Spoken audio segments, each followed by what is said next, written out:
From London, England, where the Queen lives. Recorded live from an underground bunker and packaged into an MP3 with a pretty little picture.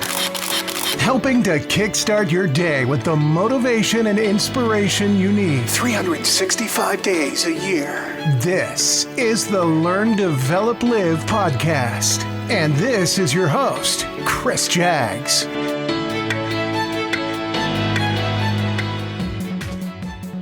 Being nervous is a good thing. No, really it is. And why it is exactly is what I'm going to talk about with you here today. So, how are you doing? Happy Monday, everyone. We are here again for the start of another week. Welcome to the Learn, Develop, Live podcast. My name is still Chris Jaggs. Back in the hot seat for another chapter of the LDL adventure. Now, we have somehow hit episode 107 of the weekly show. And time really does just fly by. So the title of the episode, Being Nervous is a Good Thing. That's the topic today, and it is going to touch on something that so many people go through, often on a daily basis, depending on what you actually do. Whether you speak in front of crowds of people every so often, or even fairly regularly. Maybe the palms of your hands really sweat as you head into that interview. Whatever the story is for you, I want to try and change your thinking on, well, why you do that. So let's get ourselves all ready and off we go. 50% motivation, 50% inspiration. The Learn, Develop, Live podcast. 100% for you.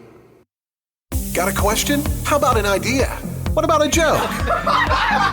You can drop it in an email to chris@learndeveloplive.com. Everyone gets a mention. You're listening to the Learn, Develop, Live podcast. Welcome back. So, why do we get nervous? Why do we get nervous about some things, not others? And why do people sometimes mistake being nervous with suffering from anxiety?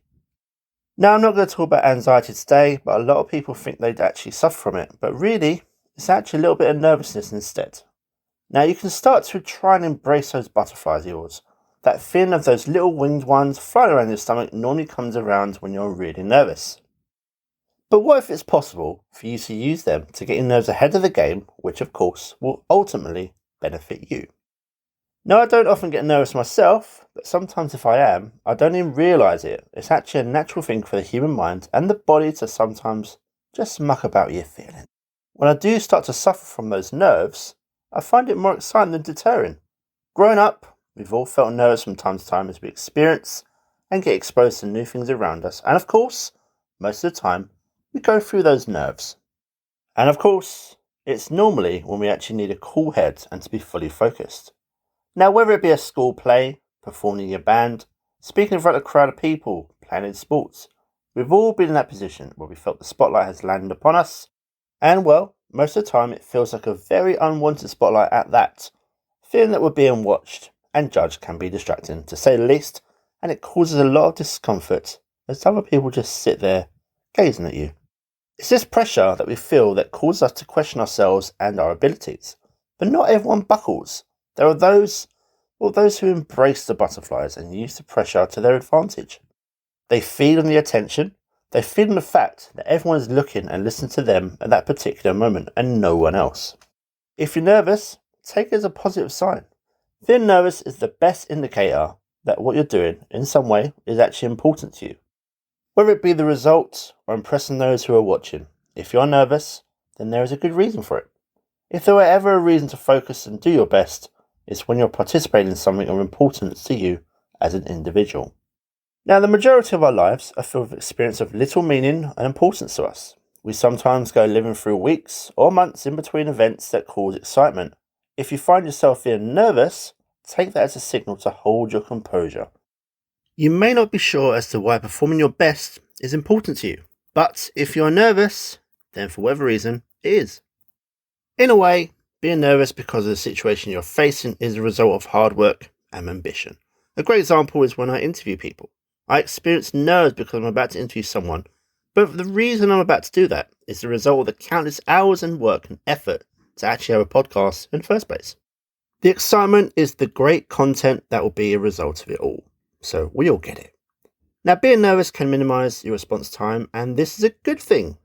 When we feel nervous, our hearts are pounding, Our palms become moist and our foreheads and armpits dampen with perspiration. Lovely. Our body is thrown into overdrive and our response time is cut in half. We feel energized, present and, let's be honest, a little bit scared. This is the body's natural response.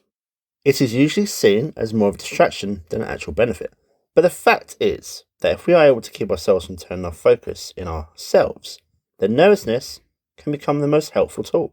Nervousness is often accompanied by the jitters.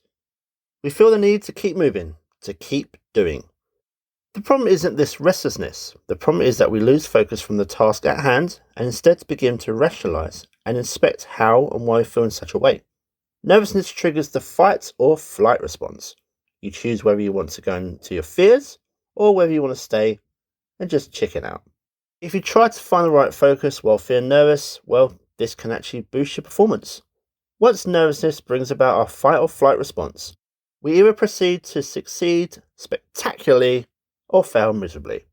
Now, for the most part, we have no choice but to continue and perform. Now look, we could run off stage and go hide in the corner. Let's be honest, that's not exactly a real option here, is it? Because in the end, you'll just have to come out and eventually you'll just feel embarrassment and know that people judged you from your actions of just running away. If we respond by fleeing, we quickly realise that running is just not an option. Now we are hit with this realisation and we choke up. We are not sure how to act, what to do, what we want to run for. But we know we can't. You just become frozen and you just stand there. Now if you're slightly more experienced, we will do our best to play catch up with the moment and finish the best we can. If, however, our response is to fight though, we immediately focus on the task at hand. The rest of the world seems to fade into the background and we feel more alive than we can ever remember. We don't just get the job done, we get the job done with style, grace and, of course, precision. You know the phrase, practice makes perfect? Well, look, this is no different. Everyone's fight or flight mechanisms are wired to respond slightly differently. Some of us are more inclined to try and run, while others are more inclined to stay and battle. The beautiful thing here is that you can train yourself to be a fighter. You can train yourself to respond swinging and not run in the opposite direction. Of course this takes practice, but the more inclined you are to run, the more practice it will take. It's a matter of being comfortable being placed in such a position. You have to be comfortable with being nervous. Luckily, we figure out rather quickly what types of situations make us nervous. That way we can just prepare beforehand. If you know where you're about to find yourself in such a position, remove all thoughts from your mind. Begin to focus on your surroundings and taking in information rather than making decisions. Doing so will remove some of the fear that often accompanies nervousness, giving you the best chance of responding in a desirable manner when called upon to act. Whether it be sports, a meeting with a boss, or any other type of performance focusing on things outside of you rather than the thoughts inside your head is key. At moments like these, there is no more preparation to be made. There is no more plan out and no reason to overthink. It's time to perform. It's time to act. Whether you're ready or not is not important in that moment. What is important is that you do your best that you can, right there, right then, because you can never do more than you're capable of. But of course, you can always do less than you should. If you're unprepared, then at least you know that you have some work to do. Giving in to nervousness will just make your situation a whole lot worse. Failing to prepare is preparing to fail. Look at it that you're excited and not nervous. Think of what could follow on from what you're actually excited about here and keep telling yourself that. So, repeat after me. You're not nervous, you're excited. You're not nervous, you're excited. Now just keep telling yourself that until it works. I'm excited for what you can do with that in your head. Now that is us finished for the week. The episode has come to a close and I hope you're smiling because that's what it's all about, isn't it? Coming with the festive cheer, being with your loved ones and being happy. Oh, and don't forget, I'm here for you too. My calendar is open. Book your slot. Let's have a chat about whatever issue that you want to deal with. ldlcall.com or of course send me a text message on 07801 543 515. Let's talk soon. Also, the credit card, don't worry about it. Keep it at home. Keep it locked away. This is no sales pitch. Just a great conversation, brainstorming the best strategy for you because we both want you to grow. So let's speak soon. Have yourself a great week and I will see you in the next one. The Learn, Develop, Live podcast. How do you like your eggs in the morning? Goodbye. What? It's over already? All over. Thank you for listening to the Learn, Develop, Live podcast. I hope you feel as warm, motivated, and fuzzy inside as I do. You can connect with Chris at learndeveloplive.com or on Facebook, Instagram, or Twitter. I won't say goodbye. I'll just say until we meet again. Until next time, join the motivation. Motivation.